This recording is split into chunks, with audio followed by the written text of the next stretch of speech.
Welcome everyone to the ITSM podcast, where we discuss everything related to IT service management.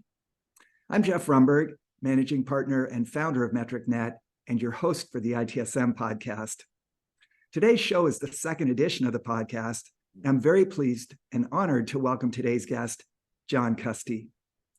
John is the managing consultant at JPC Group and has spent his career working in IT and service management organizations, providing a practical, pragmatic approach to service management by focusing first on the people and outcomes and how the processes and the technology enable and support them. Throughout his career, he's been actively involved in assisting organizations in improving the value of their services provide by educating service providers to understand how their services impact outcomes. John has worked with all types of organizations and business units, from financial services to healthcare, pharmaceutical, higher ed, manufacturing, and nonprofits and government agencies. John is a well-known educator and service management evangelist with specific expertise in service metrics and analytics, service quality, service catalog management, knowledge-centered services, KCS, incident management, request management, problem management, and financial management. He has also served as a track and program chair for service management conferences globally, as well as facilitating workshops and training for thousands of participants. He was also one of the authors of the ITIL4 Managing Professional module, Create, Deliver, Support, CDS. John was recognized in 2015 with the Ron Muns Lifetime Achievement Award from HDI and the IT Industry Legends Award from Sharewell Software. He was also inducted into the HDI Hall of Fame in 2018. John has a BS from UMass Lowell and has a master's degree in innovation and technology from Boston University. On a personal note, I've known and admired John for many years. He's undisputedly one of the legends of this industry. We often see each other at industry events, but it's not often that we get a chance to sit down like this and catch up with each other. So I'm very excited about today's show. John, welcome to the show. Thank you, Jeff. And I'm looking forward to it also, to just sitting and chatting with you about the topics that, as you said, we normally catch, I'll say 15 or 20 minutes between a talk or in a network reception, but never enough time to really just sit and relax and talk about them. So looking forward to the conversation. Great. My introduction really doesn't do you justice. It only scratches the surface on your illustrious career. So why don't we start by having you tell us a little bit more about your career journey? How did you get here? What was your career path like? Yeah, I think it's kind of interesting. Like, I think many of us in the service field. I'll kind of start my bachelor's degree was actually in chemistry and accounting because there were two subjects I liked. And yet, when it came time to find a job, I actually taught high school for a year. An all-girls high. I was the first male instructor at an all-girl high school when I was in graduate school, and you're laughing, so you probably are thinking about the challenges that poses, being a 22-year-old working in an all-girl high school, which I was saved by the fact I have three sisters, so I could kind of handle that. But having those, but I ended up getting a job as a systems analyst in an organization, in an engineering company, and evolving from a systems analyst to doing some work in operations. After a few years, I left that and went into the, I'll say the high-tech world in the 80s. I worked for Wang for a number of years, which was really good. There were a lot of amazing innovations there. And in those days, the growth was just incredible. But from networking to, when I was there, we had imaging technology, we had voice technology, not accepted by customers because it was way too, I'll say, way ahead of the time. So not always accepted there, but sort of setting that sort of technical mindset, and that actually is where I learned a lot about services, and how do we do that? I went from there to a quality manager for another vendor. And that was pretty much the first half of my career.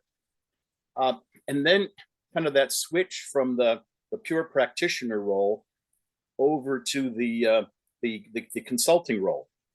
And then working for originally SSPA, we were part of SoftBank, we were part of ZDNet through the years. And then for the last 20 plus years as an independent consultant in the space, where just like all of the other practitioners having to continue to learn, and I'm going to say, I don't want to say totally reinvent, but learning that, we needed to continue to educate ourselves, continue to learn about best practices, and figure out which of them we thought might, just as you do, right? Which we think might gain some traction, because we can't train ourselves in all of them. But which ones we think will get some traction, but, continuing to work there. So, from the practitioner side over to the consulting side. So it's been for me, it's a great journey. And really, I think the opportunity to meet so many people from different cultures and different places, and see how similar we are and how similar the challenges that we face are, regardless of the industry, regardless of the culture, regardless of the country. It really is much more similar than dissimilar. Fascinating story. Thank you for that, John. I didn't know that you had worked at Wang. Wang was one of the high flyers, one of the early high flyers of the technology age, before the dot-com bust. But Boston, in general, was kind of a hotbed, rivaling Silicon Valley back in the 1980s. You had Data General, you had Digital Equipment Corporation, Wang, and hundreds of companies in and around the 128 loop, a lot of them out in Framingham. I know this because they were all clients of mine, and there was quite a renaissance going on in the Boston area. Many of the companies founded in that area, or at least had large offices, some headquartered in that area. But yeah, I remember Wang. Back when I actually lived in Boston for a couple of years when I was in business school, and Wang was one of the big employers at that time, but so too was Polaroid. So how things change. Fascinating, John. Well, the theme of our show today is the future of IT service and support. So I wanted to start with a question about how the industry has evolved. Knowing a little bit about the history of the industry sets us up to talk about the future of the industry. Specifically, I want to ask you, what do you see as the most striking differences between now and the time when you got started in the industry? Well, I think there's a couple. I think first I'd say finally getting to the realization, although I don't think we're nearly as far as we need to be, but the realization that it's about hiring the right people, because certainly back in the early days, the first 10 or 15 years of service and support, people were hiring for technical skills, not for people skills, not for communication skills. And, I think similarly, managers who were promoted for technical skills, not for people skills, not for leadership skills. So I think, I'd say that's probably one, well, I'd say that's one major change. I still say we're behind the curve in terms of the training and the education. And I think the realization that, if you hire the right people, give them the right goals, you're going to get the right outcomes. And, what people can do with poor technology and poor process and all the other enablers, which are just that, they're enablers. But, if we don't have the right people who are motivated and they don't know where they want to get to, none of it really matters. So I do see us moving on that continuum to get there. But I'd say, I think we got a long way to go. And I'm not certain that some of the hybrid and online and all that kinds of stuff that we're putting in to help facilitate training. I'm not sure whether that's helped us or hindered us in some ways, because I do think there is far less management and leadership training of getting people together to have them really learn from each other and learn about themselves. I actually think there's less of that going on today than there was 20 years ago. Yeah, I would agree with that assessment, John. And in fact, if you look at the turnover in this industry amongst tech support professionals, it's quite high. Industry-wide, average agent turnover is about 40% in North America, which says that a typical agent will last about 2.5 years in the job. And I think part of it is that hiring is somewhat art, somewhat science, but probably more art than science. Some organizations have experimented with something called psychometric testing. Sounds very ominous, but the idea is that you're trying to figure out whether or not an individual's personality will fit the job requirements, not just from a technical perspective, as you pointed out, because without sounding too glib, you can find the technical experience, but can you find the individual that has the empathy, that knows how to connect with a customer, that knows how to deliver a high quality customer experience? I think the emphasis on that today is well deserved, and it's an important one. The recognition that the experience matters as much as the technical skills that you bring to the job. So I'm glad you brought that up, because virtually everyone we work with struggles with trying to hire the right people, retain those individuals, train them effectively. An interesting statistic is, since you brought up training, is that every year we do a kind of an informal poll of our clients, and we ask them, how much training, ongoing training, do you plan to deliver to your frontline technicians, agents, analysts this year, aside from the initial training that they get? They'll give us a number. They'll say, we plan to give them 20 hours of training this year, or 24 hours of training, this kind of thing. And we ask the same question every year, and we say, well, what was it last year? And they'll say, well, we got 4 hours, 5 hours, 6 hours of training in. And well, we remember you told us you were going to do 24 hours. How come it got pared down to 4 hours? And the answer is always that training is never urgent, but it's one of those things that's necessary. So you think about the box, and necessity and urgency. Training is never urgent, but it's highly strategic and it's very necessary. And we do know that effective training leads to better outcomes in the customer experience and in metrics like first contact resolution rate, for example. And so training does pay off. We can prove that empirically, yet it oftentimes gets sacrificed on the altar of other projects. We don't have time and this sort of thing. Yet those that do follow through on their training commitments see measurable results as a result of that. So, you brought out two interesting things here. So over the years, I've been in, and I remember back in the 80s, doing some work at Digital Equipment. And I remember people on the help desk there who had been doing help desk for 15, 20 years. And back even then, and even today, when I'm going into talking to organizations, I'm like, what's the expected, lifespan of somebody you hire? And people are quoting the statistics you are, and I shake my head. I believe that, if you don't keep somebody in that role for 5 to 6 years, it's just a poor investment, right? By the time you hire somebody, by the time you train them.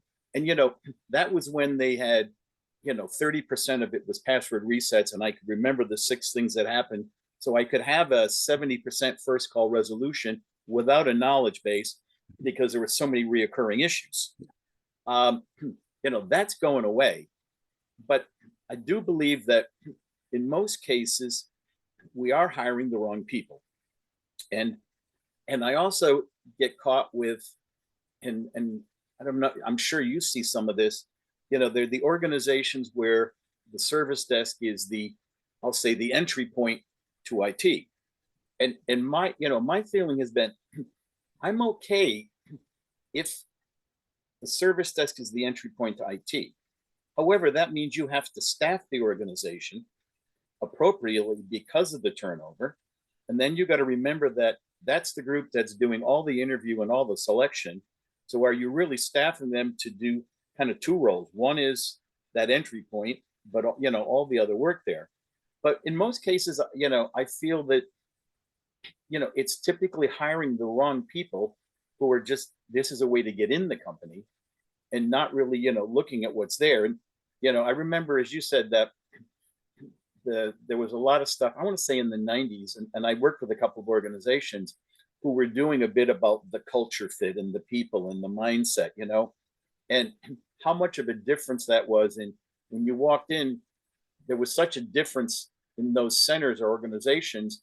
There was that, I'll say, a sense of calm, but there was a high energy rather than the sense of chaos and stress that was there. But yeah, I think far too often we're really not hiring the right people, and not that I don't think it's, I also think it's a different world. When I started, everybody thought you'd work, one place or two places and we'd have these long careers.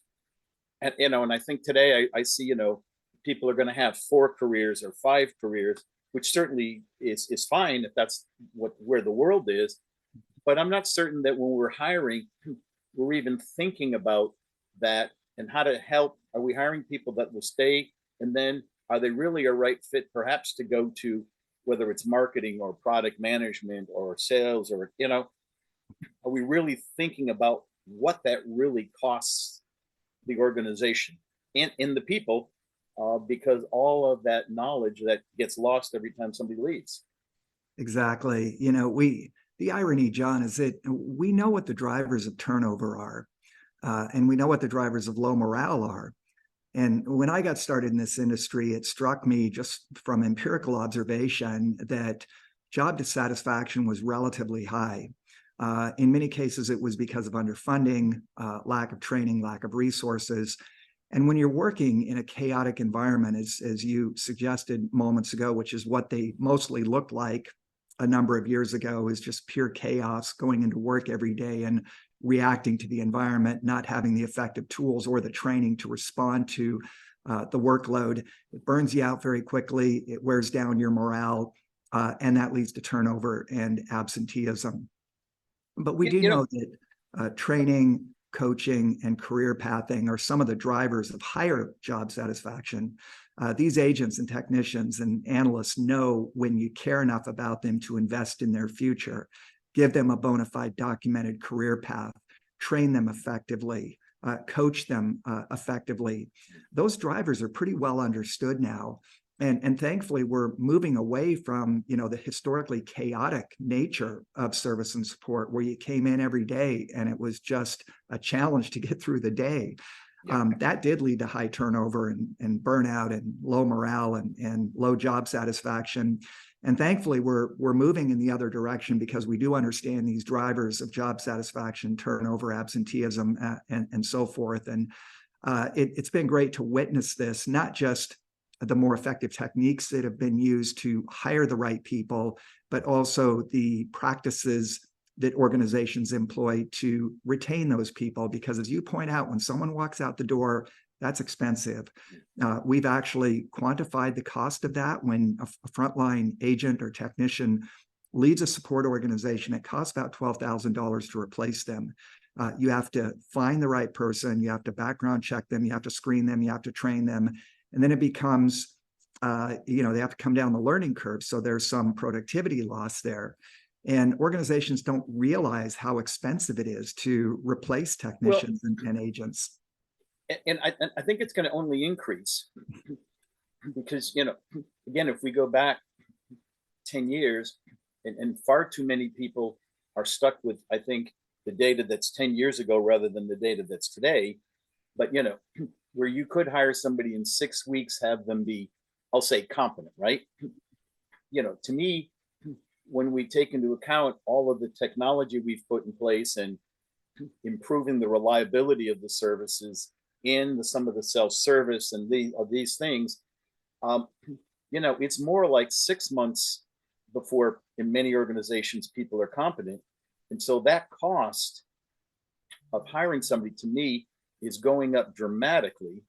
And that's not even taking into account the stress that the rest of the team has because they're expected to meet all of the commitments, even though from a staffing viewpoint, they may be down 10 or 20% because somebody new is there, but the rest of the team has to pull together on that. And that to me is just going to really, I'll say, geometrically increase that cost of that higher, of the turnover. Yeah, I think that's very true, particularly true in small teams. When you have, say, 5, 6, maybe 10 agents working in a service desk and you lose 1 or 2 at the same time, puts enormous stress on the remaining team. Yeah. With a larger team, you can absorb those blows a little bit more. But I see real positive trends going on in the industry towards more effective hiring, trying to get the job fit right. Trying to ensure that they have the tools.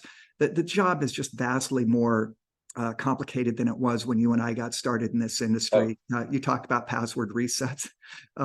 The ancient help desks from the 1950s and the IBM mainframe data centers typically only received 3 types of incidents. They didn't even call them that at the time, but it was either password reset or a connectivity issue to the mainframe or a batch job ab-end. Yeah. And I find it somewhat humorous, but in a sad way, that still the #1 category of ticket is password reset all these years later. It makes up more than 25% of total ticket volume. Yeah. We have these tools that enable the user to self-authenticate. And I realize that in some environments, the security doesn't allow you to do that, but it's quite ironic that from, rewriting batch jobs in COBOL or Fortran to checking the connectivity on the mainframe end to resetting a password, those were kind of the three big ticket types. And today, if you look at the individuals that work in service and support, I, of course, am biased, but I believe they're some of the most talented people in information technology. And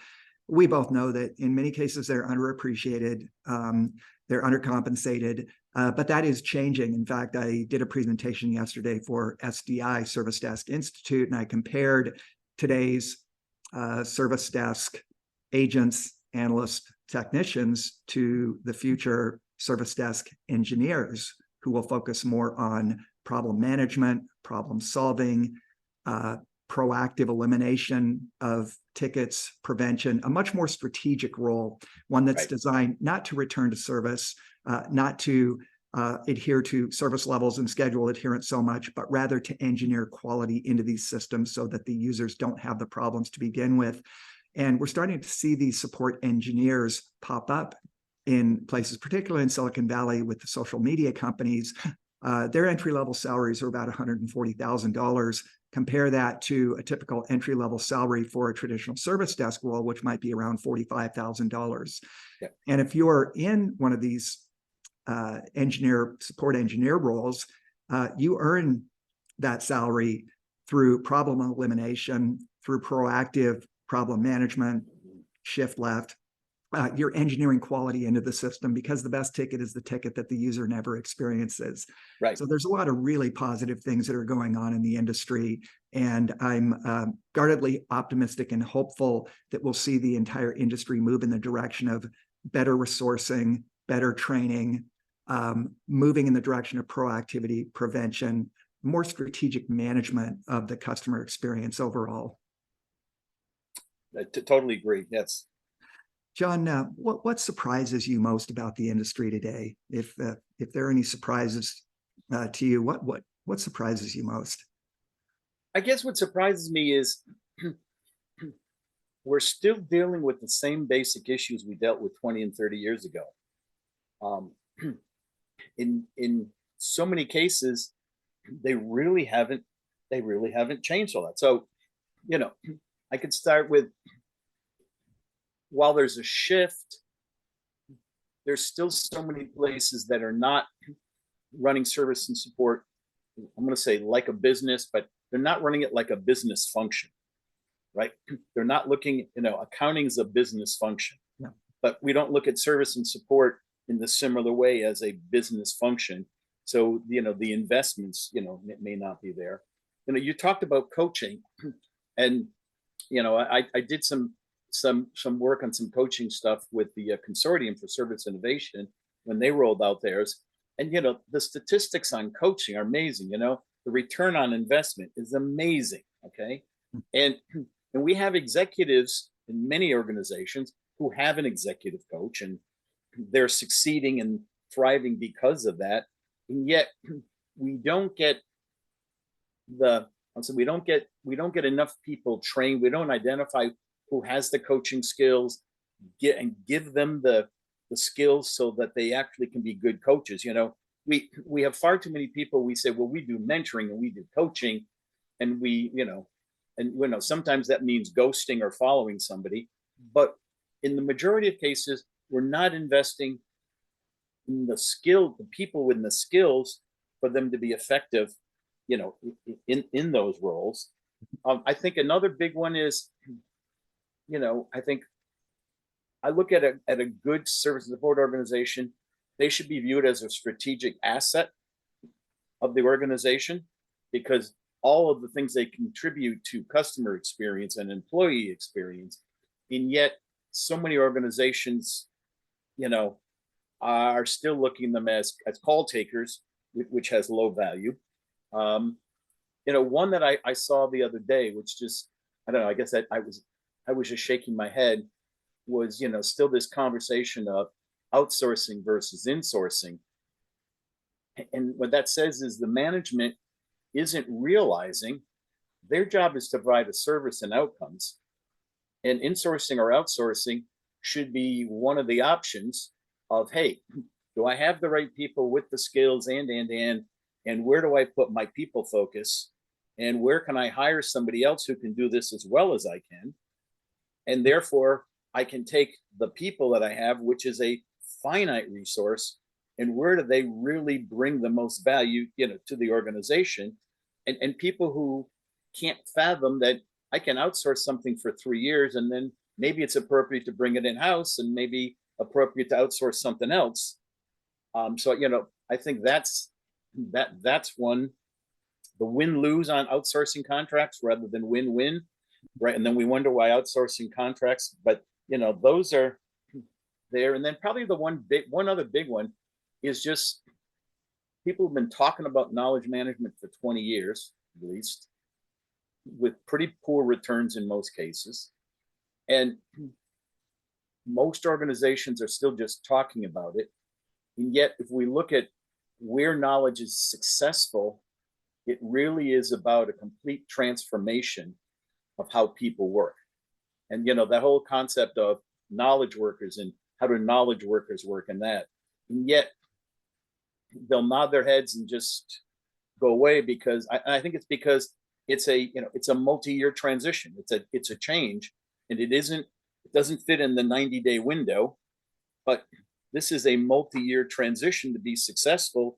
And yet most oftentimes they don't even get started because there's other things coming up in that, I'm going to say that balance of how much is strategic and how much is tactical and how much is operational. But, without that, all we end up with is more technical debt and more technical debt and more technical debt. But I guess those are some of the, the sort of the things that I continue to see that, I understand some of it, but I still shake my head of like, why aren't we getting to the next step? Yeah, there's a lot in that answer, John, a lot to unpack there regarding service and support not being treated as a real business function. I think is a serious problem. In fact, when I got started in this industry, I occasionally would hear, we've heard the disparaging remarks about service and support. I remember somebody once telling me that service and support was a necessary evil. That's how they viewed it. I mean, it was like, we're going to put these people there to take phone calls and respond to customers who have problems because we don't want to deal with them. We're writing code, or we're running a mainframe data center. We're trying to keep the network up, and we just can't be bothered by those pesky customers. And I think some of that sentiment is still present in the industry, although it's not spoken. People recognize that you don't call something like this a necessary evil. But one of the things we like to do, John, when we coach executive clients, we have a chart that shows the relationship between satisfaction with IT support and satisfaction with all of IT. making a distinction between support and the rest of IT. And it turns out there's a very, very strong correlation. On average, only about 4 to 5% of IT dollars are spent on support. And this would be the formal support functions of level 1 service desk, as well as desktop support and field services. Yet it influences overall satisfaction with the customer, with all of IT. And it makes sense if you think about it, because you made the point earlier that service and support is the entry point for IT. This is where customers have most of their interactions with IT. So naturally, it's going to shape their opinion about all of IT, independent of what's going on behind the scenes. Right. If they have a great experience with service and support, they're likely to have a really positive view of all of IT. But do you think most organizations have any real understanding of what the cost of support is, since most of them don't fill out time cards, right? And there's a salary, and most of them don't retract the fact that it's 60 hours a week versus, I mean, if you really look at it, I don't think they really understand what support costs to even step back to say, wow, what do we need to do to help get this better? But you've got more data than I have. So yeah, I mean, I would flip it around a little bit and say that they may know the direct cost of their service desk or their desktop support organization, if they're lucky and their accounting system, supports knowing what their costs are. But they can always count heads and multiply that by salaries and at least come up with a head count cost, which is generally about 2/3 of the total cost. But what they miss is the cost of low quality support, which is lost productivity on the part of the users that you're supporting. We put together an ROI methodology that looks at not only the direct cost of support, but also the cost to the customer of having these support tickets. Now, as a general rule of thumb, every time a customer has an incident, it costs them about an hour of productivity. So if we take, for example, a 10,000 person organization, that would be with an average ticket count of 1.5 tickets per user per month. That's 18 tickets per user per year. That's at an hour a ticket. That's 18 lost productive hours. That's almost half a work week that you're losing every year due to various incidents, service requests, and the like. And if we can return them to service more quickly or avoid those tickets altogether, cut the ticket count to 0.75 tickets per user per month, for example, or simply return them to service more quickly, we can restore some of those productive hours. So what many organizations don't understand is the fully loaded cost of delivering support, and then the associated cost of the lost productivity on the part of the users. I remember delivering a benchmark to a large insurance company, and one of the metrics we look at is the number of tickets per user per month. And for this particular benchmarking peer group, the average was about 1.2 tickets per user per month, yet the insurance company was up around 2 tickets per user per month. And the CIO asked the right question, which is, what is this costing us? And a bunch of people jumped in and said, oh, it's about $12 million a year, because that's what they were paying their outsourcer. And the CIO said, no, that's not what I'm talking about. I know what we pay our contractor. What I want to know is these extra tickets, 0.8 tickets per user per month, extra beyond what the industry average is. What is that costing us? And we had run the math. This was a large organization of 80,000 employees. And we had run the math and determined that it was costing them about $100 million in lost productivity per year. That's the hidden cost of low quality support. And when we present data to our clients that shows the correlation between customer satisfaction with service and support versus customer satisfaction with all of IT, I remember one of the best answers I got from a client that was in a workshop with us. She was a new CIO. And the question was, what does this data tell you? And her answer was, wow, this is job security. If I provide resources, dollars, headcount, technology to service and support, and I make them the best that they can possibly be, that's going to make my job easy, because customers are going to think great things about all of IT if they think great things about service and support. So this is a high leverage activity. It adds economic value by returning productivity to end users, by shifting left, by deflecting contacts into lower cost channels. And the hidden value, or kind of the secret weapon of service and support, is that it can make all of IT look good. And leaders, CIOs, CTOs, and others that understand this don't hesitate to make the investments that are necessary in tools, training, technology, and personnel to ensure that the customer has a high quality experience there, because it has a ripple effect throughout the organization that drives a positive image of all of information technology.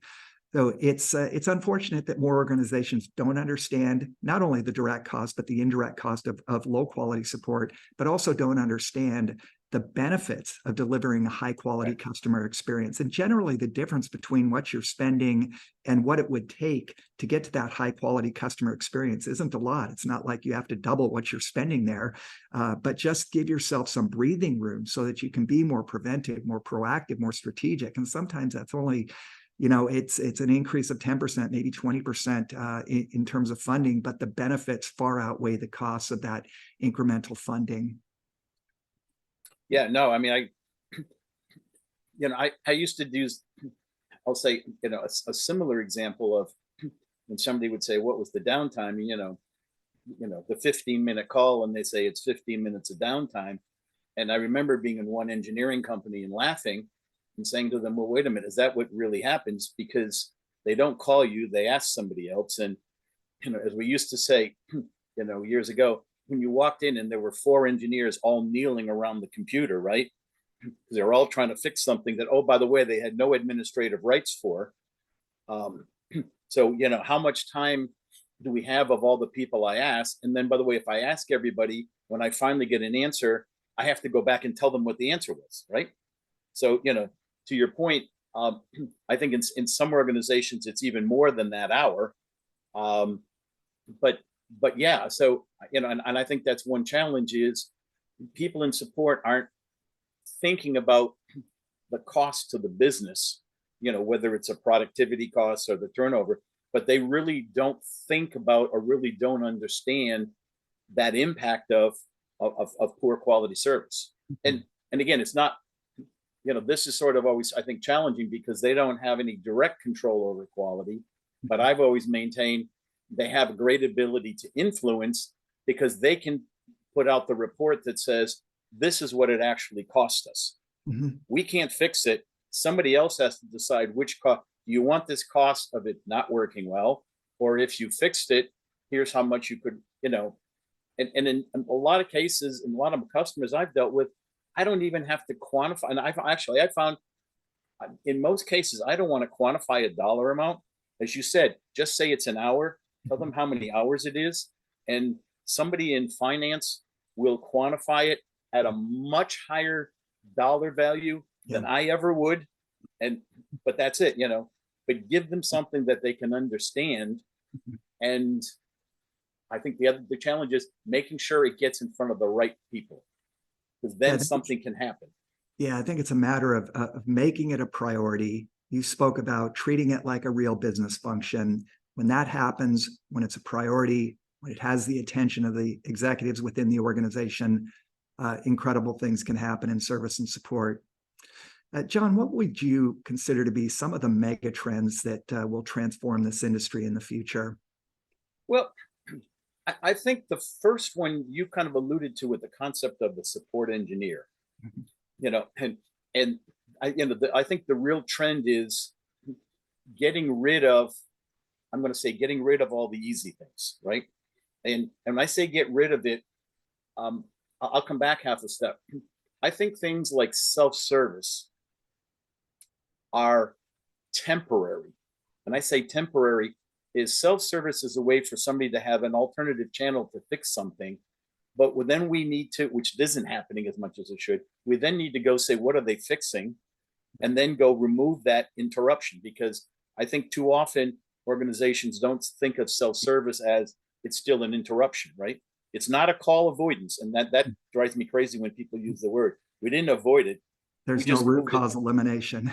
Right. So, I think that's, I think that's one.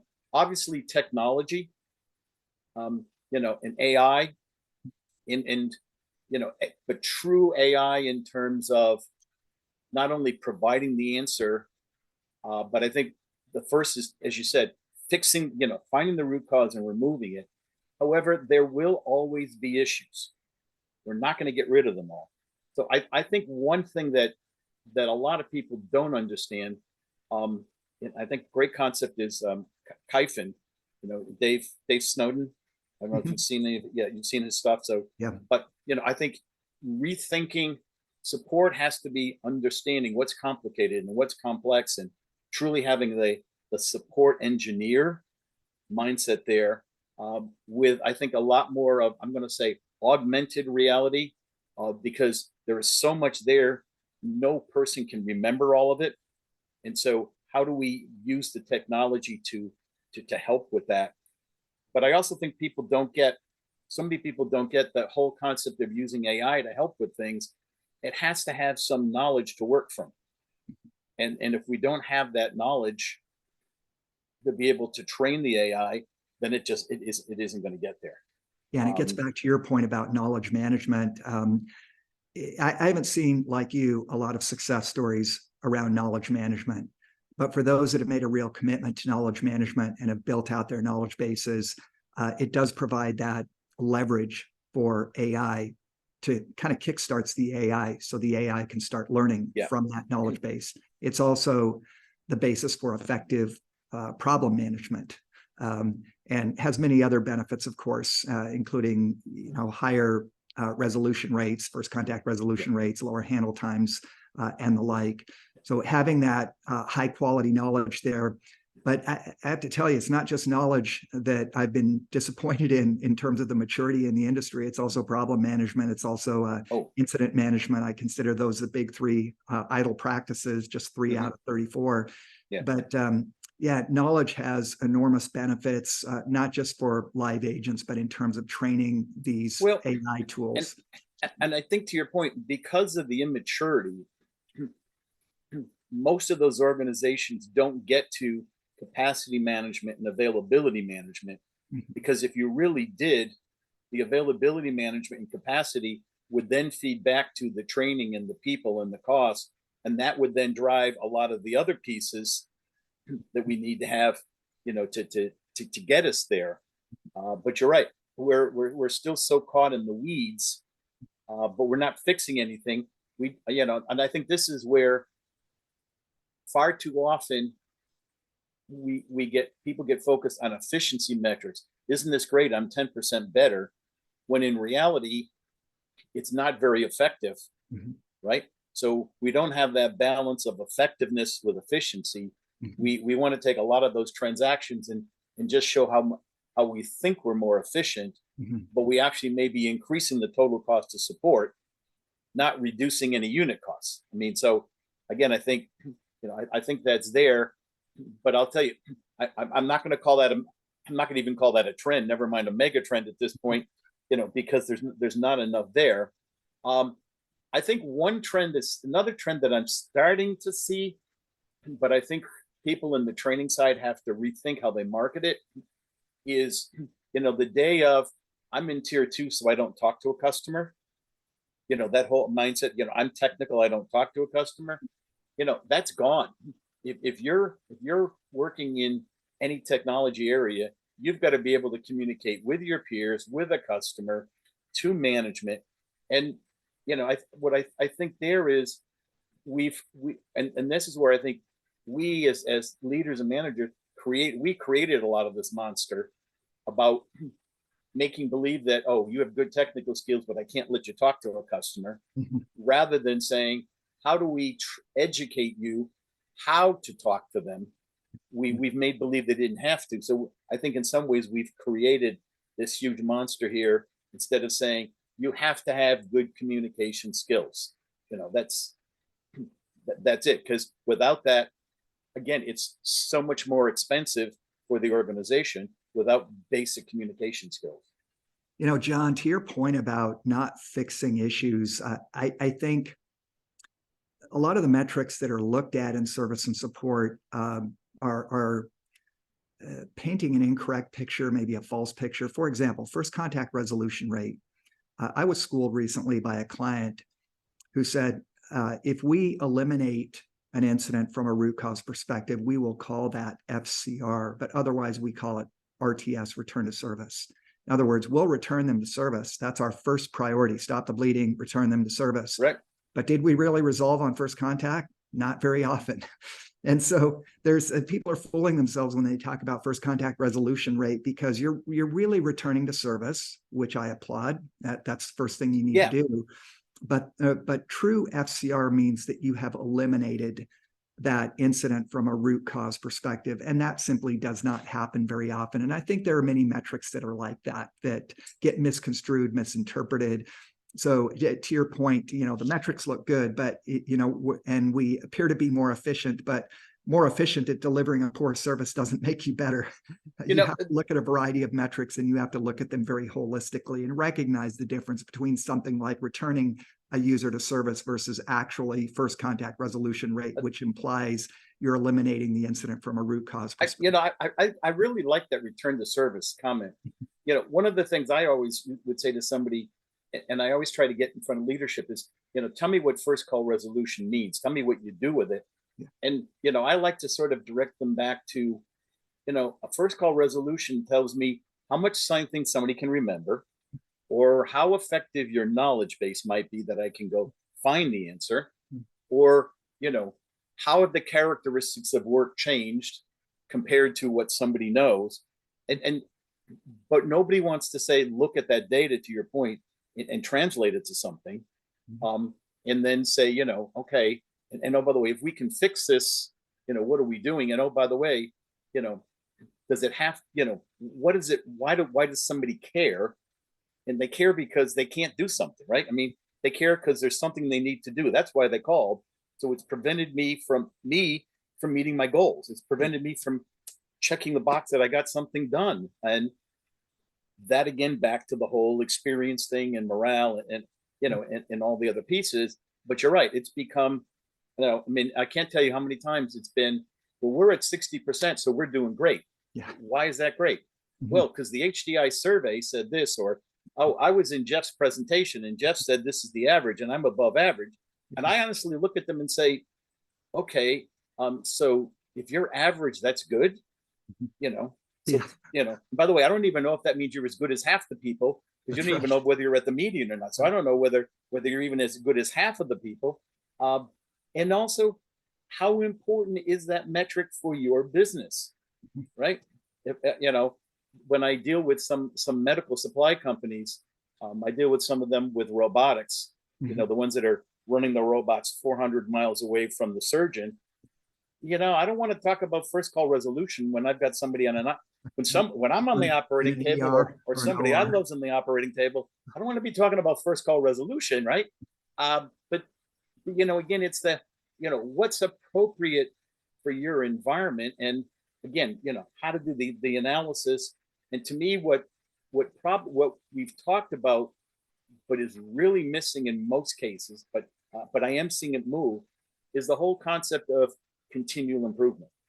And in the last update of the HDI standards, we actually, instead of just talking about it, we actually sort of embedded it more of, to get to a top level maturity, you've got to show me that you analyze the reports, you've identified improvement opportunities, and you've actually made some improvements to outcomes to get that maturity for. Because without it, are you really a best in class, right? And so, but again, I'm slowly seeing some of it, but again, it's not at the level of how it's driven as culture and part of the job. But again, I think, back to the things we've talked about, that really has to become much more embedded in the mindset of what's going on. Absolutely. John, what are your bold predictions for the future? Where do you see the industry going? Well, I see it completely changing. I see us, support, as we know, will go away. I think it's going to be support will be much more of that support engineer that's embedded someplace in a product or a functional area. The stuff, as you said, the stuff we think of today as support, that's going to be gone. It's going to be gone because root cause will be addressed and we'll fix it. And those organizations that don't, they'll be gone because they'll be too costly. People will leave them. They'll go out of business. Now, a lot of it will become automated, but automation will not only return to service, but then automation will go figure out what caused it, and whatever change process we go through, we'll get in, we'll get it fixed, we'll do all of that, and bring it back to, again, a much more reliable, higher quality. And we will get better at simulations of what could go wrong, so we'll fix more of it in advance. But yeah, but that role of there now, intermediate step support, as we think of it, tier 1, tier 2, tier 3, should go away when all of the reoccurring incidents, the return to service, goes away, right? If you got a lot of return to service, a lot of recurring incidents, this, and by the way, as you know, this is a 60-plus-year-old model. It's okay if that's where you are. But when you start doing problem management and all of that, then you have to move to much more of a streaming model. And part of that streaming model will also include things like when you call, there will be enough intelligence to say, when's the last time you called? Who did you talk to? Did you have a good experience? What's your primary language? What else do you know? And we'll use this sort of, I hate to use the word profiling, but we'll do some psychometric matching to say, okay, Jeff is the right person for this customer, Angela is the right person for this customer, and John's the right person for this customer. And I think there's a fine line of what Greg Oxton used to call the creepiness factor of how much can we do before I'm like, how did they get me here? How much do they know about me? I don't want them knowing this much. But I think we'll have that intermediate step while we're getting to, how to fix those things.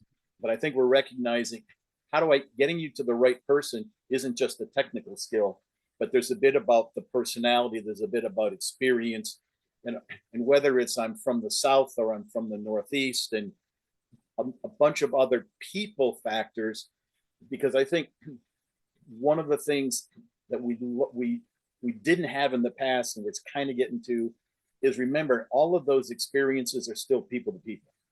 And if we can make it a better people to people experience, and if we can enable our agents to get what they need, then ultimately we're going to have the happier customer. I like that. It's not just skills-based routing. It's not just getting the right ticket to the right person to the right place at the right time, but it's getting that personality match as well. And I like your outlook. I share your optimism about the future of this industry because I see a lot of trends moving in the right direction. But we know there's a lot of work to be done. And we discussed some of the challenges that the industry experiences around hiring, around retention, around knowledge management, around metrics that tell you one thing, but really say something different, the return to service versus the first contact resolution rate. Right. John, what is one tip that you would share with IT management about service and support? If you could tell them one thing, what would it be? I would say to them, listen to your team, but not listen as in, let me go in once a year and do a skip level. I think, one of the things I've always recommended is I want those senior managers, I want them to go in and sit in the support center for 2 hours and listen to a phone call. Mm-hmm. Just listen. And then I want them to take some customer satisfaction, people who have responded to a customer satisfaction survey. And I'd like to know why everybody in a leadership position doesn't call 3 to 5 customers a week and say, hi, hey, Jeff, this is John. I run the applications group. I run the networking group. But I saw you had a call about a network issue. Tell me how our team did. Just blanket. Tell me how our team did. Because it's amazing how people will be rather blunt and they'll tell them what they like and tell them what they don't like. But they've got to get rid of all of the filters because, the biases of what they want to hear and how they want to hear it, you've got to get more of that removed. And they've got to hear what people are saying. They have to better understand, I'm going to say, the job conditions. Mm-hmm. But I think seeing the job conditions, seeing how people are motivated, and hearing all of the good things, not just the negative things, which is what they tend to hear the most, but seeing for every 2 complaints, there's 15 or 20 or 100 positive things. They do a good job. They're really nice. All of those kinds of things, for them to truly have a much better understanding how the services are perceived by the customers. Exactly. And it gets back to one of the central themes of our discussion, which is making this a priority with senior management. What we tell our executive clients is spend an hour a week at a minimum. If you have to do it on a phone call, do it on a phone call. If you can get there in person, get there in person. But let them know that they're a priority. Understand what their job is like. Understand the challenges that they face. And to your point much earlier, which is one of the best things that's come out of this podcast, is the idea that service and support is an actual business function. It's not an afterthought. It's not a side, it's not just a support activity. It's part of the main event. Yeah. And if service and support isn't functioning well, none of IT is going to function well. So I like the idea of spending time there, see what their job is like, talk to customers. To your point, you're going to learn a whole lot more in a 5 or a 10-minute conversation with a customer than you will by reading the CSAT report from last month. I would say, one of the best CIOs that I've ever worked with is a guy who actually was a CIO at West Point. Mm-hmm. And he was out at a university, primarily medical school, and of course with the military background. But he very quickly got them to understand. He saw service and support as what they call the tip of the spear. Yeah. Right. And that was so in his mind. And I remember him saying, when he first came in, he was tired of all the political capital he was losing because of poor quality service and support. And he needed to get that fixed so he could do the other things that he needed to do. But he knew until he fixed that, he couldn't even begin to do the other stuff. So, yeah, because as you pointed out, the anecdotes you hear are generally negative because poor experiences get repeated 10, 12, 15 times. The good experiences you don't hear about. So it's important to hear from the user, not only the challenges that they may have experienced, but also the good things about service and support. Well, we're about out of time. And I want to thank you, John, so much for joining me and being a guest on the ITSM podcast. It's been a lot of fun, and I'd love to have you back again. Great. Love to come back and do it again. Thanks a lot, John. Thank you. You have a great day. Thanks. You too. Bye now. Bye.